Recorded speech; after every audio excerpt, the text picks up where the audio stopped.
علیکم مینوالو ستاسو خوږ ورور جنید بنیری یم یو ځل درسره بیا په ناڅاپي مشاعره کې د افسر افغان د پاڼې دپاره یو مشاعره کوو ناڅاپي صاحب قادر صاحب دی راسره زاهد خاموش صاحب دی او د هغوی بل ملګری ستاسو نوم څه دی؟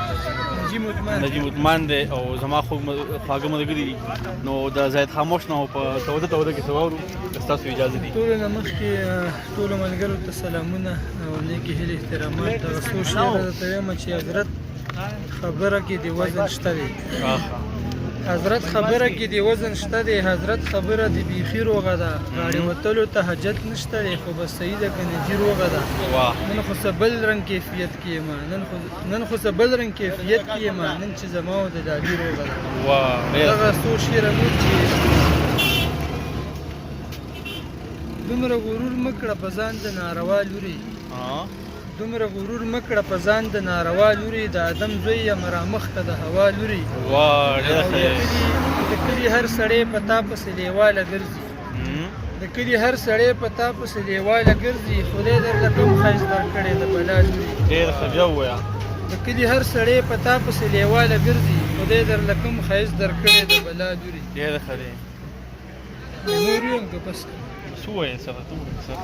غزل به درته ویم څو شعره نور چې ضمیر مې مړ دی او احساس راته د څه نه کېږي، زه لکه مړی یم د چا را باندې ښه نه کېږي، حیران په دې یم چې در وګورم زه وغورځېږم، حیران په دې یم چې در وګورم زه وغورځېږم، ته چې ډوډۍ پخې څه چل په تناره نه کېږي. اوس مې د زړه د پرهرونو خولې وربندې شولې، اوس مې د زړه د پرهرونو خولې وربندې شولې، اوس مې د زړه په پرهرونو کې اوبه نه کېږي.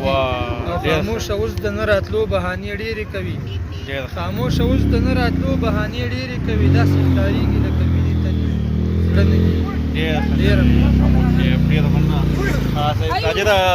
مطلب په ویډیو کې ټایم ډېر لږ هوښیار یو څو خواږه شعرونه ووایه. دغه شعرونه درته ډالۍ چې په یو دینار څوکیداري کومه، لګیا یم یار څوکیداري کومه، په یو دینار څوکیداري کومه، لګیا یم یار څوکیداري کومه، ته مې د کلي چنارونه وهي، زه دې د ښار څوکیداري کومه، او بخښنه غواړم درغلی به وې، خو ستا نظر څوکیداري کومه، او سرکار زما څوکیداري نه کوي، زه د سرکار څوکیداري کومه. د غزل څو شعرونه نور دي چې همت وکړه تکړه شه را بیدار شه مسلمانه، د دې خاورې د امن طلبګار شه مسلمانه، ته ګوره چې د امن بیرغ څنګه پورته کېږي، یو ځل د باچا خان بابا په لار شه مسلمانه. نو دا سړی خو تاله په نړۍ کې امن ګوري، د دې سړي نه چوټ په چوټه زار شه مسلمانه، او د خوشې ګرځېدو نه هېڅ فایده نه ولاړېږي. د خان